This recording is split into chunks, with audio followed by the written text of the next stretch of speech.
All right, get ready because today we are diving headfirst into the world of consciousness. More specifically, how our brains even begin to create the experience of being, well, us. You've sent in some incredible excerpts from a neuroscience text, and let me tell you, it's pretty mind-blowing stuff. It really is. We're going way beyond simply trying to define consciousness.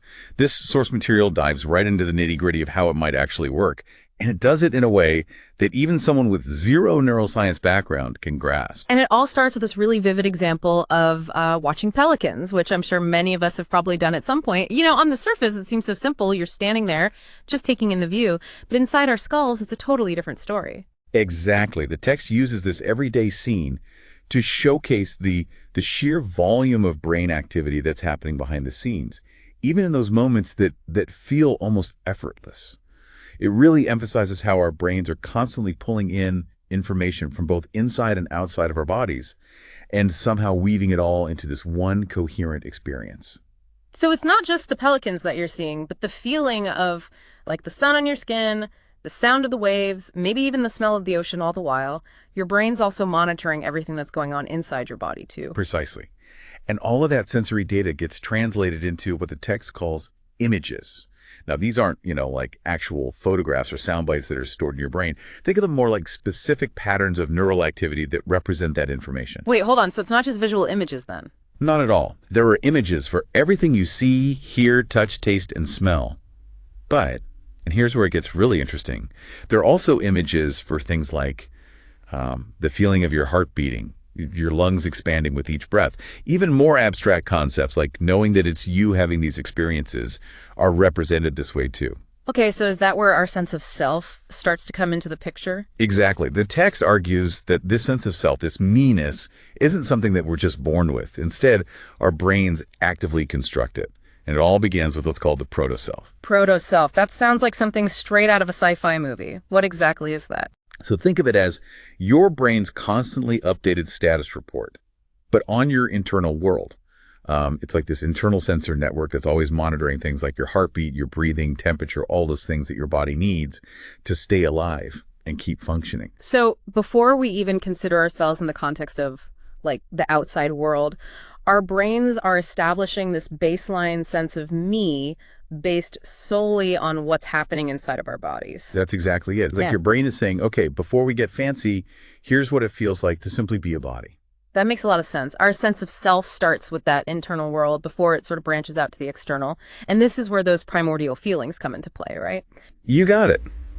These are emotions like happiness or sadness, but something much more, I guess you could say, fundamental. Primordial feelings are described as that raw, basic feeling of being alive that stems directly from the proto-self. It's really the most fundamental layer of your conscious experience. Okay, so if I'm understanding this right, it's not so much about feeling happy or sad, it's the feeling of just existing. You nailed it. Think about like that feeling of your chest rising and falling as you breathe, your heart steadily beating. Those are all expressions of your primordial feelings, constantly reminding you, hey, you're alive. That's such a powerful way to put it. Our brains are like tuned into this symphony of internal sensations, even if we're not consciously registering them all the time. It's like the foundation that everything else is built on. Precisely. And it's from this foundation of the proto-self and those primordial feelings that a more, I guess you could say, developed sense of self starts to emerge. The text calls this the core self. Okay, so how do we go from proto to core? How does our brain connect that inner world to the one outside our skulls? Well, that's where things get even more fascinating. The text suggests that the core self emerges from the interplay between your proto-self and the objects that you encounter in the world. So every time we see something, hear something, touch something, our proto-self is basically going, hold on, what is that? And then this whole new chain reaction starts in the brain. You're getting it. The text calls this interaction the feeling of knowing an object. Imagine, reaching for your coffee cup this morning. It wasn't just about seeing a cup. It was that instant feeling of recognizing it as separate from you, yet something that you were experiencing. So it's through these countless feeling of knowing moments that we start to kind of draw a line between ourselves and everything else. And that's how that sense of self really starts to solidify. We're no longer just this collection of internal sensations, but we're an active participant, an experiencer engaging with the world. And as we interact with more and more objects, our core self becomes more detailed, more nuanced. It's like that famous saying, I think, therefore I am. But in this case, it's more like, I feel, therefore I am. I like that. And it highlights that this feeling isn't passive. It directly shapes how we see and interact with everything around us. Which brings us to the incredible role that different parts of the brain play in all of this. The text goes into how specific regions work together to make consciousness even possible. Right. It specifically points to the brainstem as kind of the home base for the proto-self and those primordial feelings. And then there's the insula, which seems to be heavily involved in processing those internal bodily sensations we were just talking about. And of course, the sensory cortices, those parts of the brain that process information from our senses, those are like the interpreters, taking raw data and making it meaningful. And they don't work in isolation either. The text explains how the thalamus acts like a conductor, orchestrating all the communication between these regions. It's like the central hub that's making sure the entire orchestra is playing in sync. Okay, so we've got the brainstem laying the groundwork, the insula keeping tabs on our internal state, and the sensory cortices handling those external signals. It's amazing how it all comes together. It really is. But what I find particularly interesting is how the text highlights the role of our sensory organs. Our eyes, ears, nose, skin in shaping our sense of self. We often kind of overlook them, but they're more than just information gatherers. Well, yeah, I can see how they're crucial for actually gathering the information, but how do they go beyond that and help to actually build our sense of self? It's all about perspective. Think about it. When you see something, you don't experience that visual information in some like empty void. You experience it from a specific viewpoint, your own body. That's so true. We experience the world through our own unique senses, and that physical positioning seems, I don't know, fundamental to how we perceive things. Exactly. The text calls this our standpoint in the world. It's not something that we consciously create. It's a direct result of how our brains are wired to process sensory information in relation to our physical bodies. So our senses aren't just collecting data, they're grounding us in the world, giving us this sense of place. And this is where it gets kind of trippy. What's that? Well, the text points out that we don't just sense things through our senses, we experience sensing with them. It's like we're aware of our senses as tools that we're actively using. It's not just like information, passively flowing into our brains. That's a really, really profound observation. Think about what it feels like to actually see the color blue or smell freshly cut grass. There's this very subtle sense of me-ness that's kind of woven into those experiences. And according to the text, that awareness is actually a key part of what makes our sense of self feel distinct. So we're not just like brains in jars passively receiving data. Our physical bodies are essential to how we actually experience the world and ultimately how we build that sense of self. Absolutely. And here's another, I guess you could say, key point, that the text really emphasizes this proto-self, that very foundation of me. It isn't static.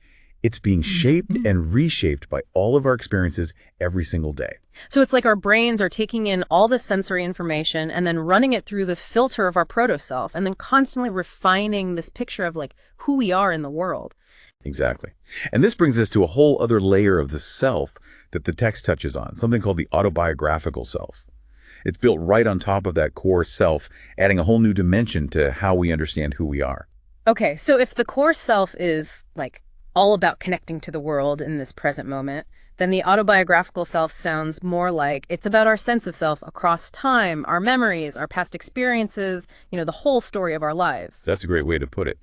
The autobiographical self integrates memory, language, and interpretation into our sense of self. So it creates that sense of continuity from all those experiences that we've been talking about. It's how, you can look back on your childhood photos and still recognize that person as you, even though so much has changed since then. So while the core self is very much rooted in the here and now, the autobiographical self is like weaving together the threads of our past in order to understand who we are today. Precisely.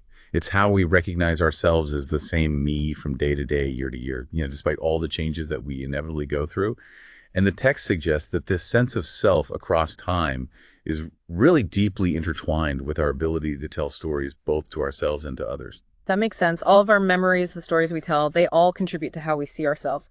But I'm curious, how does this autobiographical self actually develop? It seems like such a huge leap to go from just like feeling your heartbeat to remembering your 10th birthday party. It's a really complex process, and the text only gives us a tiny glimpse into how it might actually work. But it does suggest that even our most complex sense of self is still ultimately rooted in those really basic mechanisms of the core self. Remember those images, those neural patterns representing our experiences? Right, the ones that create that feeling of me experiencing the world. Well, the text proposes that those images actually form the building blocks of our memories. So each interaction, each experience, they all add a new image to the sequence. And as we accumulate more and more of those moments, they begin to link together, kind of like scenes in a film. They start forming these longer and more elaborate narratives. So it's like our brains are constantly editing a movie of our lives, with each new experience just adding another frame to the reel. That's a fantastic analogy. And as those frames start to accumulate, we start to see patterns. We begin to recognize recurring themes, recurring characters, and of course the main character, ourselves. And that's where language comes in. We start putting words to those patterns and creating this narrative that helps us make sense of our experiences and our place in the world. Exactly. Language allows us to take all of those nonverbal experiences, those strings of images, and actually turn them into something that we can reflect on, analyze, and share with other people. It's through language that we build those intricate, multi-layered stories that shape our autobiographical selves. It's like our brains are constantly whispering this story in the background. This is you, this is what you're doing, this is how it feels. And over time, those whispers, they kind of coalesce into this full-blown autobiography. I love that image, and it highlights just how incredible and frankly how mysterious this whole process of consciousness really is. We're honestly just beginning to scratch the surface of understanding how our brains take in all of this information and then use it to create that experience of being a self moving through time, with memories and emotions and this totally unique perspective on the world. It really makes you appreciate the incredible power of this 3-pound organ that we carry around in our skulls. But going back to the text, something that really struck me was the emphasis on action. It's not enough to just passively experience things. It's like we need to actively engage with the world in order for our sense of self to really flourish. That is such a crucial point. The text argues that it's actually our interactions with the world that trigger those changes in the proto-self, which is what leads to the emergence of the core self, and then eventually the autobiographical self. It's really through our actions, our choices, our engagements that we truly come to know ourselves. It's like our brains are saying, don't just sit there watching the pelicans go build a sandcastle, go chase a wave, go see what happens. I love that. It speaks to the dynamic nature of consciousness. It's not this static state. It's this ongoing process that's constantly being shaped by our experiences, our choices, and our interactions. And the text doesn't shy away from the fact that there's still so much we just don't know about consciousness. It's like we've charted the coastline, but this vast ocean still lies ahead of us. That's definitely what makes this whole field so captivating. Every single new discovery seems to unlock even more questions, which of course is what keeps us scientists coming back for more. But I think one of the most valuable takeaways from the text is that consciousness isn't some, mystical phenomenon that's happening completely separate from the brain. It's not like we have this ethereal soul or spirit that's just floating around in our heads, completely separate from our physical self. Exactly. Consciousness is a direct result of the brain's activity. This symphony of neurons firing, synapses connecting, neurochemicals flowing. It's a humbling thought, but it's also incredibly empowering. It really makes you wonder, though. What's that? Well, if something as fundamental as our sense of self is built upon these constant interactions with the world, then what happens when those interactions get disrupted? What happens when that steady stream of images that we were talking about gets interrupted? That's a brilliant question. And it takes us into some intriguing territory. Think back to those pelicans that we were talking about at the beginning. Imagine you're totally absorbed in watching them, and then all of a sudden, something disrupts that whole peaceful scene. Maybe a loud noise or a sudden change in the environment. Something that throws you off balance, literally and figuratively. It's like someone just hit the pause button on that film reel of our lives, or maybe even spliced in a couple of frames from a completely different movie. Exactly. And the text hints at just how vulnerable all of these finely tuned processes that we've been talking about are to, disruption. Remember, the proto-self really thrives on stability, that steady hum of internal sensations that we were talking about. But what happens when that whole foundation gets shaken up? Well, if our sense of self is rooted in like feeling safe and secure inside our own bodies, then I imagine those disruptions could be, well, pretty jarring, like having the rug pulled out from under you. Precisely. Mm. The text suggests that disruptions to the proto-self can sometimes lead to feelings of disorientation or even a sense of being completely disconnected from yourself or your surroundings. In some cases, it can even contribute to more, I guess, serious conditions like some anxiety disorders. I mean, imagine those feelings of anxiety as a sort of like glitch in the matrix of the self. So something like a panic attack then could be seen as like a kind of proto-self system error. I mean, it's definitely a simplification, but I think the underlying principle there, it really resonates. When our brains are just like flooded with way too much sensory input, or when those inputs are misinterpreted as being threatening, it can end up triggering this whole cascade of physiological and psychological responses that ultimately throw the proto-self completely off balance. That's fascinating and honestly a little bit unsettling to consider. It really highlights how important it is to try and cultivate a sense of safety and stability both in our environments and in our own minds. Absolutely. It really underscores just how interconnected our, mental and physical well-being really are. When we feel safe and grounded in our bodies, our minds are just much more likely to thrive. So we've gone from watching pelicans to contemplating panic attacks. What a journey. But it's not all doom and gloom, right? The text also suggests that our brains have this incredible ability to like adapt and change. That's what's so remarkable about this whole system. The fact that our brains are constantly updating our sense of self based on new experiences means that we're not stuck with the same narrative forever. We can learn and grow and even rewrite parts of our own story as we go. It's like we're all works in progress. It's like we have this incredible ability to just revise the script of our lives. Like we can add new scenes, change the characters, even tweak the dialogue as we go. Exactly. And while that might feel kind of daunting to some people, it's also incredibly empowering. We have way more agency in shaping our own sense of self than we often realize. This deep dive has given me such a whole new understanding of what it actually means to be conscious, to have this sense of self. And it's not just about what we experience, but it's about how our brains are actively constructing those experiences from this incredible interplay of sensations and emotions and memories. And don't forget about those primordial feelings, that constant hum of existence. That's the foundation that literally everything else is built on. Right. It's like this episode is reminding all of us to never take that feeling of just being for granted. This has been an incredible deep dive. I don't know about you, but my brain is definitely still processing all of this. And for you listening, here's something to think about. If our sense of self is constantly evolving, constantly being shaped by all our different experiences and interactions, what role does empathy play in all of this? Does stepping into someone else's shoes, seeing the world through their eyes, does that have the power to shape not just how we understand ourselves, but also how we connect with other people? Until next time, keep exploring.